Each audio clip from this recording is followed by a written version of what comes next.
আসসালামু আলাইকুম ভিউয়ার্স, কেমন আছেন সবাই? আশা করি সবাই অনেক অনেক ভালো আছেন। আজকের ভিডিওতে দেখাবো কিভাবে মাহে রমজান পোস্টার ডিজাইন করবেন। এই ভিডিওতে দেখানো হবে, ভিডিওটি স্কিপ না করে সম্পূর্ণ দেখবেন এবং ভিডিওর ডেসক্রিপশন বক্সে পিএলবি ফাইল লিংক দেওয়া থাকবে, সেখান থেকে আপনারা খুব ইজিলি ডাউনলোড করতে পারবেন।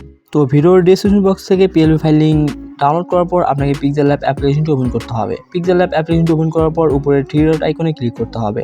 থ্রি ডট আইকনে ক্লিক করার পর এখানে ওপেন পিএলপি ফাইল এখানে ক্লিক করতে হবে। ওপেন পিএলপি ফাইলে ক্লিক করার পর এরকম একটা ইন্টারফেস শো হবে। তো এখান থেকে পিএলপি অপশন শো হবে, এখানে ক্লিক করুন। তো এখান থেকে আপনার কাঙ্ক্ষিত পিএলপি ফাইলটি শো হবে, তো এখানে ক্লিক করুন। এখানে ওপেন অ্যান্ড অ্যাড এই অপশন ক্লিক করে আপনার পিএলপি ফাইলটি ওপেন হয়ে যাবে। তো এখান থেকে আপনি ভালোভাবে কাস্টমাইজেশন করতে পারবেন। তো এখন আপনাকে ফটো সিলেক্ট করতে হবে। তো ফটো সিলেক্ট করার জন্য এখানে ইম্পোর্ট অপশনে ক্লিক করুন। তো ইম্পোর্ট অপশনে ক্লিক করে গ্যালারি থেকে আপনার কাঙ্ক্ষিত ফটোটি সিলেক্ট করে ফেলুন। তো অবশ্যই ব্যাকগ্রাউন্ড রিমুভ থাকতে হবে। তো এখন ফটোটি সিলেক্ট করার পর আপনাকে এই অপশনে ক্লিক করে ফটোটি রোটেট করুন। রোটেট করার পর এটা টিক মার্ক করে দিয়ে এটা ভালোভাবে বসিয়ে নিন।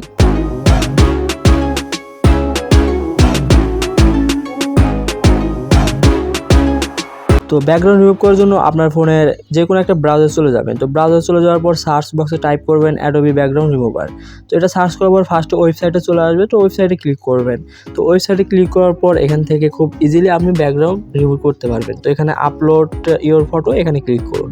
তো আপলোড ইওর ফটো এখানে ক্লিক করার পর এখান থেকে আপনার কাঙ্ক্ষিত ফটোটি সিলেক্ট করতে হবে। যার জন্য এখানে আপলোড ইমেজ ক্লিক করে গ্যালারি থেকে আপনি ফটো সিলেক্ট করুন। তো এখান থেকে একটু প্রসেসিং নেবে। তো প্রসেসিং নেওয়ার পর এখান থেকে ব্যাকগ্রাউন্ড রিমুভ হয়ে যাবে খুব ইজিলি। তার আগে এখান থেকে জিমেইল দিয়ে সাইন আপ করে নেবেন। তো সাইন আপ ছাড়া এখান থেকে ব্যাকগ্রাউন্ড রিমুভ করতে পারবেন না। তো সাইন আপ করে নেবেন। এরপর এখানে ডাউনলোড অপশন ক্লিক করে আপনার গ্যালারিতে সেভ করে নিতে পারবেন।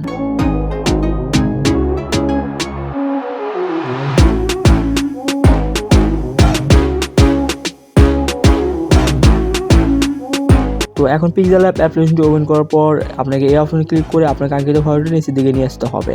তো ফটোটি নিচের দিকে নিয়ে আসুন। নিয়ে আসার পর এখান থেকে দ্বিতীয় ফটোটি রয়েছে, এটা ডিলিট করে দিন। তো এই পর্যন্ত নিয়ে আসুন। নিয়ে আসার পর এই ফটোটি ডিলিট করে দিন। এরপর ফটোটা আপনি ভালোভাবে বসিয়ে নিয়ে এটা কাস্টমাইজেশন করে ফেলুন।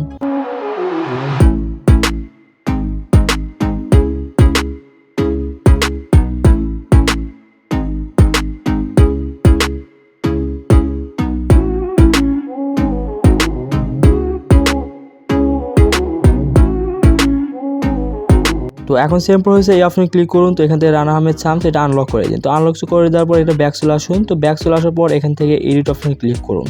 তো এডিট অপশনে ক্লিক করে এখান থেকে আপনার কাঙ্ক্ষিত নাম এটা সিলেক্ট করে দিন।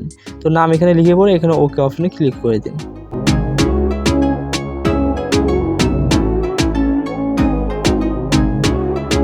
তো এখন আপনাকে স্ক্রল করতে হবে। সাইডে স্ক্রল করার পর এই অপশনে ক্লিক করে এটা মিডলে বসিয়ে নিন। তো এইভাবে আপনি খুব সহজেই কাস্টমাইজেশন করতে পারবেন। সেম প্রসেসে এই অপশনে ক্লিক করে এখান থেকে ইউটিউব কন্টেন্ট এটা ডিলিট করে দিয়ে আপনার যদি কোনো পদবি থাকে তো এটা পদবি লিখে এটা মিডলে বসিয়ে নিন।